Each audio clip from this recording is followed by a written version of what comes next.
how do you get ahead in life, make more money, improve your business, get more business, do better, be more successful, according to what I've found out. So no matter if you have a job or you have a business or you're trying to grow your business or whatever, I just want to share some lessons that I've learned to get to a multi-million-dollar business.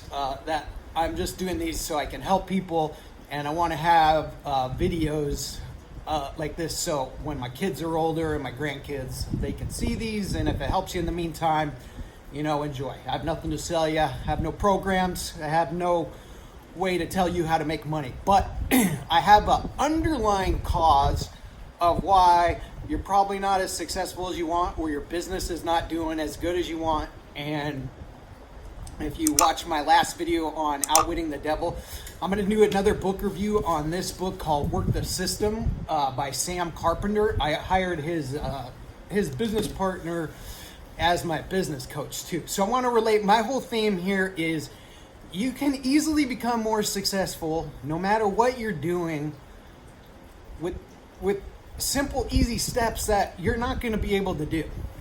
But if you did them, it would make your life 10 times better. It would make your marriage better. It would make your relationship with your kids better. It would make your business grow faster. If you're a salesperson, it'll increase your sales exponentially, because I've been in sales for 20 years. I hung around salesmen. I've done everything probably wrong that you could probably do. It's a nice chilly day here in Nashville. The weather's awesome. It rains a lot. I like it, especially coming from Las Vegas. So I'll try not to shiver like a little girl because it's a little chilly. What happens is we're so dishonest with ourselves, with our customers, with our clients. Like, everybody is just, it's unbelievable. It's unbelievable. And ever since I learned this, my life has been like 10 times better. Even though I thought I had a good life. I made $250,000 a year, or $150,000 to $200,000 a year. I thought my wife and I had a great relationship. We had the kids. Life was going pretty good. Had a nice house, all the normal good stuff, good lifestyle, vacations, all that. But learning the lesson of ultimate honesty and integrity and all that is the only thing you really need to know. And then if you implement it with other things like the systems he talks about in this book, like improving your life and learning about personal development and how to advertise and market your business, or how to start a business, or whatever the case may be. If you have a business, I don't know, probably more entrepreneurs might watch this. So if you have a business, if you want to grow your business and learn new things, you want to definitely do what he puts in his book. But the first thing you need to get through your mind is to be more honest and to have more integrity. And nobody has integrity anymore. And according to Napoleon Hill's Outwitting the Devil, he's like 98% of people are controlled by the devil. Not that they're controlled by the devil, but he has control of your thoughts. And I'm rereading that book again. I like to reread a few pages of it every night just to keep it fresh in my mind. And the devil, or he's having the conversation with the devil. So the devil's saying, your mind has to think thoughts, basically.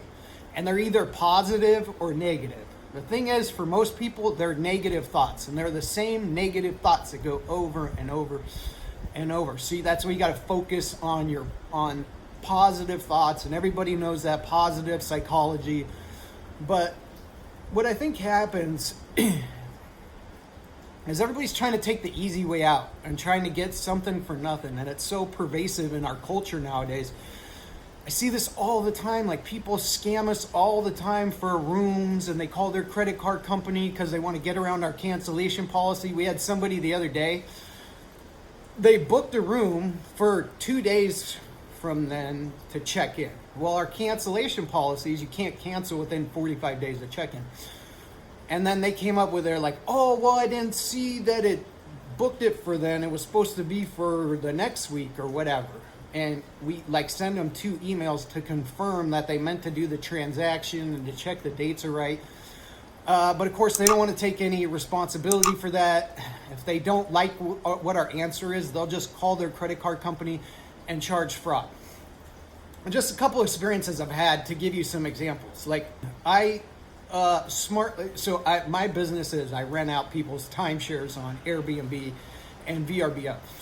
And, we've grown it into, we're going to do over $3.5 million this year. It's grown into quite a business. We have 20 employees.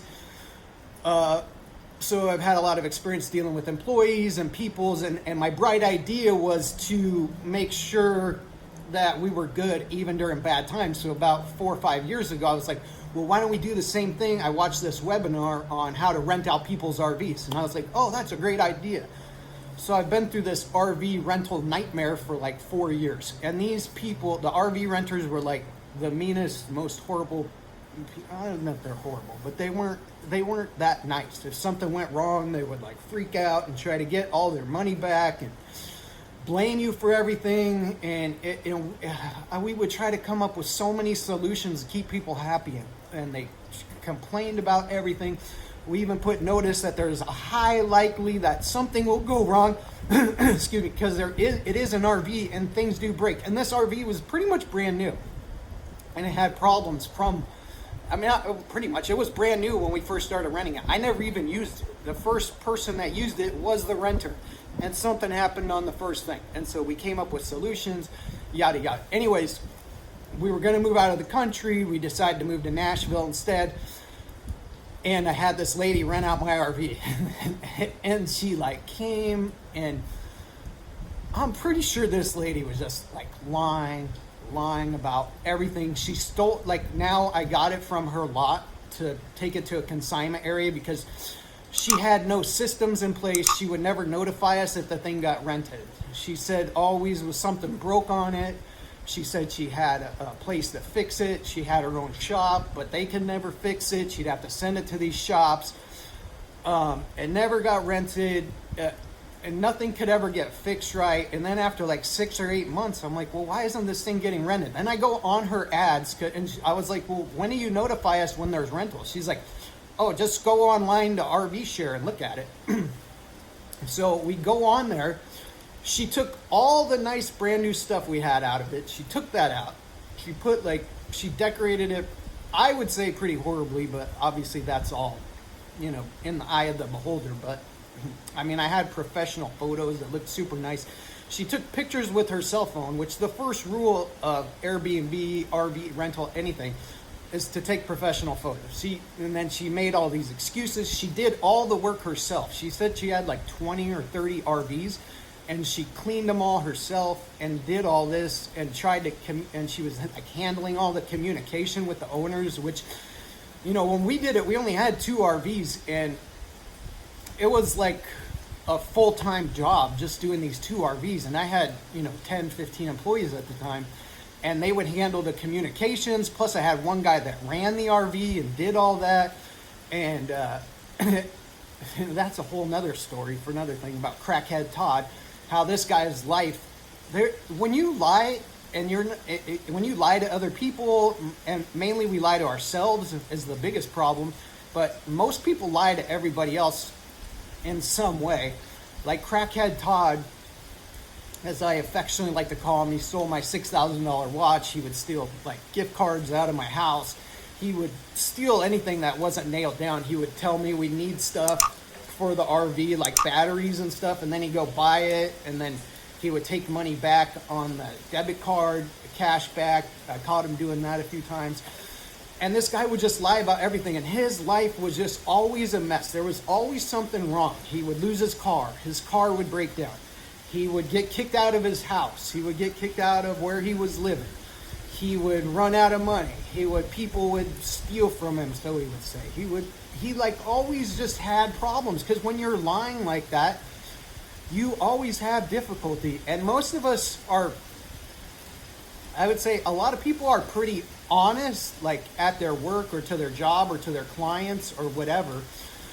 But when it comes to, like, in my last video with my pain pill addiction, when I would lie to my wife, even though I was never lying to my clients about their, timeshares or saying anything wrong, because I would lie to my wife about pain pills or how many I would take or if I took them or whatever, my sales were always up and down, and I could never figure it out. No matter how many Tony Robbins books I took or read, how many courses I took, how much I tried to improve myself, it was always a roller coaster. Life was always a roller coaster, even when I was younger.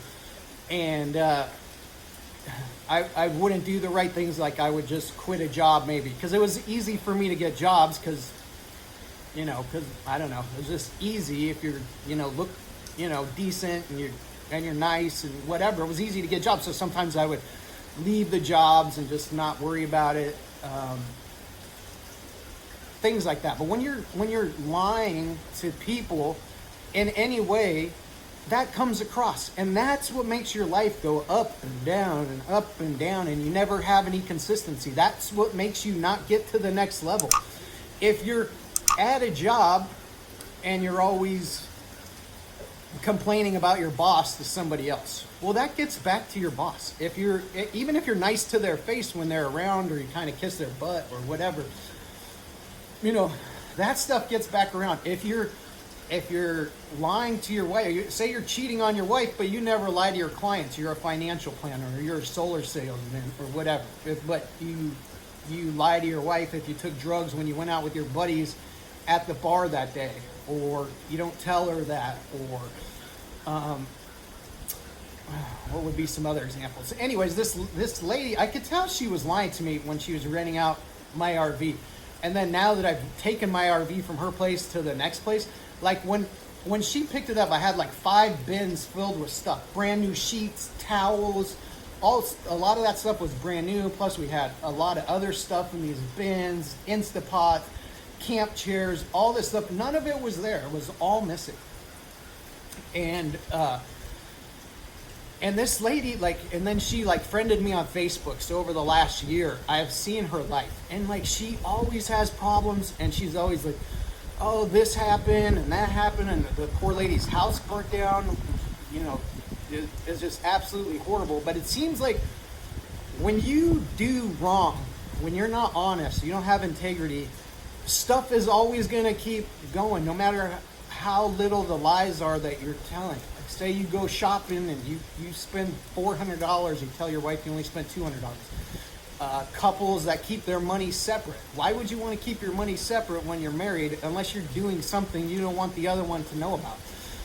Stuff like that. That's if you're not moving ahead in your job, if your business is not moving forward, I'm telling you, that's the main reason. So I know that's kind of not my book report, so to speak, on this book, but it's the main thing you need to get over, because even in this guy's book, this Sam Carpenter, he basically figured out the same thing. I think it takes a lot of us a while to figure that out. But in the book, after he kind of figures that out, and after 30 years, I think he didn't figure it out till he was like 50 something, but he would always have problems with his business. And I'm willing to bet if I met him, he would say, maybe there was some things he wasn't doing. I don't know for sure. I'm kind of speculating from what I read in the book. He went to Woodstock, and they would do drugs for the weekend and do stuff like that. Whenever you're doing drugs or alcohol or partying, or you're out with other people, you're going to just do stuff. Because I know, because I did it. You're going to do stuff that's maybe not right, and you're not going to tell the other person, you're not going to tell your girlfriend, you're not going to tell your wife, you're not going to tell your husband, whatever. But if you did that, because things come back to you, karma or the energy of the universe. I prefer to call it God. It makes it easier. God controls the universe, the energy, whatever it is. When I was 21, my manager, when I sold security systems, of all things, he taught me this trick, because we didn't have a lot of money, and he would go into the fast food place and he would say, oh, hey, you guys messed up our order yesterday, and we talked to the manager, and he said to come in and you guys would give us another order to fix it. And the people would be busy and they wouldn't check, and they would just give us free food. And so I was with him, and he did it 2 or 3 times. And then I never really did it then, or maybe I did it one time then, but then when I was in Arizona and I didn't have any money when I was like 22, I did it like probably 3 to 5 more times. Where, you know, like I didn't have any money for food and it was the only thing I could think of. And to this day, 20 years later, every time, not every time, but 9 times out of 10, if I go to a drive-through at a place, which we try not to do because we all organic and whatnot now, but if we do, inevitably my orders always mess up. That karma, that negative energy you put out goes out tenfold or 100-fold. I don't know what the formula is, but still my orders freaking messed up every time. And I just laugh because it's totally my fault. I guess I'm kind of all over the place on this video, but so sorry about that. But my point is, being honest and integrity is going to get you farther than anything in life. Then if you do things like this, like read this book, work the system, it's kind of like the E-Myth, but it gives you more detailed instructions on how to break down every process in your life. So no matter if you're trying to start a business, a diet plan, running a business, holding a job, you know, trying to increase your value to your job, raising your children, making a retirement plan, everything you need to put into a system, and there needs to be detailed instructions. So what you do is you take a little time up front, you know, not only planning your goals and coming up with your goals and what you want to accomplish, but you need to systematize like everything. You need to be like, okay, on these days, I do this. So like with my workouts, I go every other day, I go and I do a workout. So I'll walk 2 miles and I'll do like I do push-ups, then I do shoulder presses, and I do it in the streets because that's what I like. I do it while I'm walking the kids while we're doing our homeschool lesson. So I'll teach them a lesson while we're walking 2 miles, and then I'll do push-ups I have markers, so I do like 14 sets of 200 push-ups. So I'm up to like 2,700 push-ups now, almost 3,000 push-ups on my hour-and-a-half walk. So I get a 2-mile walk in, plus I get 2,700 push-ups. Now they're not probably all perfect form. I'll be the first to admit that, but I get the majority. And then on shoulder press days, I do them in the streets with a V, you know, arch like that, shoulder presses. I did 1,900 yesterday, and then on legs day, I'll do squats. So I have a system where every morning I either go for a 2 to 3 mile walk, and then every other day I add in one of those workouts. And it's done, I feel a lot better than even lifting weights using my natural body weight. So I've been doing that for a while, probably change that. Obviously I probably still have 20, 30 pounds to lose to get that ripped 6-pack ab, you know, action going.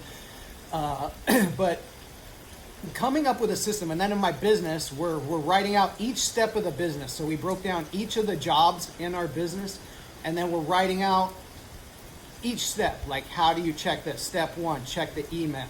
Step 2, check this to log in here. Step 3, respond this way. Use this response. If this happens, this happens. And you literally write down each step of your business. So anybody can fill in to any part of your business because all the steps are already in there. And then we use a training system called Trainual, trainual.com. There's lots of other training systems you can use. We find that to be the easiest because you can have every part of your business in there. You can put videos in there on how to use it. You can do step-by-step instructions. You can have onboarding training series. So when a new person comes onto our team, we send them through there. They go through the modules that teaches them everything step by step. So our trainer doesn't have to train them each and every time. They can get most of it that way. And then they'll do like individual meetings with them. Of course, there's other, like he has his own software that you can use. I find it's fairly expensive though, compared to like Trainuals, like $700 or $800 a year. His one's like $200 a month or something, but whatever. You can use Google Drive, Google Docs. You know, there's a bunch of different ones you can use. And then his partner Josh has like a system you can go through where they'll do modules for you and help you structure your business and everything. But you got to think about every major business, like McDonald's, one of the biggest corporations in the world, is all ran on systems. That's why, you know, you can get the same cheeseburger in Russia as you can in, well, maybe not now, but same cheeseburger in Spain as you can in Mexico or in the United States. It's always the same no matter where you go. And that's because they're experts at systems. So you have a bunch of teenage kids running this $50 billion corporation or whatever they're worth, $20 billion. So they do that because there's systems in place. You fry the burger for this long, then you flip it. And then you got to move the burger to the bun, then you got to put the lettuce on the burger, and then, so on and so forth. So it seems like simple where you don't need to do it. But if you keep everything in your head, it doesn't work good. You have all this cognitive brain power, eating up all your space. And so you're not able to grow your business. Because if you have everything in your head, nothing's going to grow, and then your team's going to have to message you all the time. You're not going to have structured if you're doing it with your personal development. You might read a book for one day and then not read anything for 2 weeks, where I just make sure every night after my shower, I read my 3, 6, 9, 10 pages, plus all the reading I do during the day. I have certain places that I make sure I read. Like if I ever, before I look at social media, I make sure I have to read 2 pages in a book before I do that. I found that to be a good tip. But you can really systematize every part of your business, every part of your life. And when you put it in systems, it makes your life so much easier. You can literally get up and be like, okay, I got to do my workout right now, my meditation, my shower, boom, knock those out. And then you go. And then I have my work time. I work on this on these days. And then if you're growing your business and scaling your business, the only way you can do that is if you set every process of your company up in a system so everybody knows what to do. Like as I'm doing this, I realize how horrible our systems are and how much faster and farther we would grow. But it's just basically me kind of depending on my employees to do everything, which is dumb because, employees, they just kind of do what they say, and, they're kind of basically just do kind of the bare minimum. They're not thinking and looking out for the long-term vision, or else they'd be business owners as well. So you have to direct them and tell them where to go. So I highly encourage you to read this book, Work the System. It's fantastic. It shows you how to go through and set up all your operational procedures so everybody in your company knows what to go do. Has the procedure of procedures, so if you're making changes in there, you know how to do it. Because basically, instead of putting out fires like most business owners running from one problem to the next, if you have everything set up in systems and have thought of everything beforehand, you're gonna it alleviates all those problems. It makes your life so much easier. It makes your team's life so much easier because they know what to do. They know what's expected. And then you also put like what your team's values are, what you will and will not tolerate, all that stuff. So especially if you're a small business and you want to grow or you're not seeing any growth, the thing is probably because you don't have any systems. You don't have a customer service. This is how we greet them. This is how we do that. I'm just reading this Grant Cardone 10X book, and he went into this company. He went to 500 of their franchise locations, and they wanted Grant to see what they could do to institute this new product or whatever. And what he found is that at 60% of the time, the people never even asked them to buy whatever it is that they were selling. And he's like, you don't need new a new product or whatever. He's like, you just need to train your people and have a system where they're asking for the order. Because most salespeople never even ask for the order. Which is a problem because people aren't going to just buy. You have to ask them to do it, or in a nice, fair way, and obviously make sure it works for them. But you some of these simple procedures, if you had in place, would increase your business literally overnight. But all of us most people just are like me and just kind of start a business and didn't have any real plan behind it, and you just start doing stuff to make money. Well, once you get past that initial point and you prove your model, your best option after that is to start systematizing everything, working on all your processes. And once you do that, once you have a marketing process, once you have your back-end system processes, once you have the ability to, if somebody leaves your company, to be able to insert somebody fairly quickly, and all the processes are there. So all they have to do is keep the process up on one screen while they're doing it on another. It makes your life exponentially easier. It makes it so there's no downtime in your business. So I guess I'll leave you with just make sure and be honest. Work on your honesty and your integrity every day. I'm going to keep harping on that on every video. I think it's the key. Obviously, God says it in the Bible. I want to start interviewing business owners who believe in God and who can contribute their success to when they started being more honest and living with more integrity. And once they figured that out, because I hear business owners all the time going through the same thing, like Brad Lee. I watched the Brad Lee podcast, Dropping Bombs, and he used to like scan stores. He would like take products back to the stores without the receipt and do things like that. But you can tell now he's like an honest guy, and his business is built into 8-figure, 9-figure business. But you could tell when he first started out, he had a lot of struggles in his life. He was like a philanderer. He had, he's a good-looking guy, so he probably had like 3 or 4 different girlfriends, and like nothing was kind of going for him when he was selling cars and all this stuff. So I see it everywhere I turn. So I just want to bring it to your attention because it's an easy thing to do. Being more honest and having more integrity. As soon as you start doing it, your life will just increase in every way. And then if you start adding things in, like reading books like this and implementing the strategies, your life will take on tenfold. Everything will be better. So I hope I left you a little better than I found you. God bless. I'm going to go try to drive the kids to gymnastics in the ring. So, all right. Take care. God bless.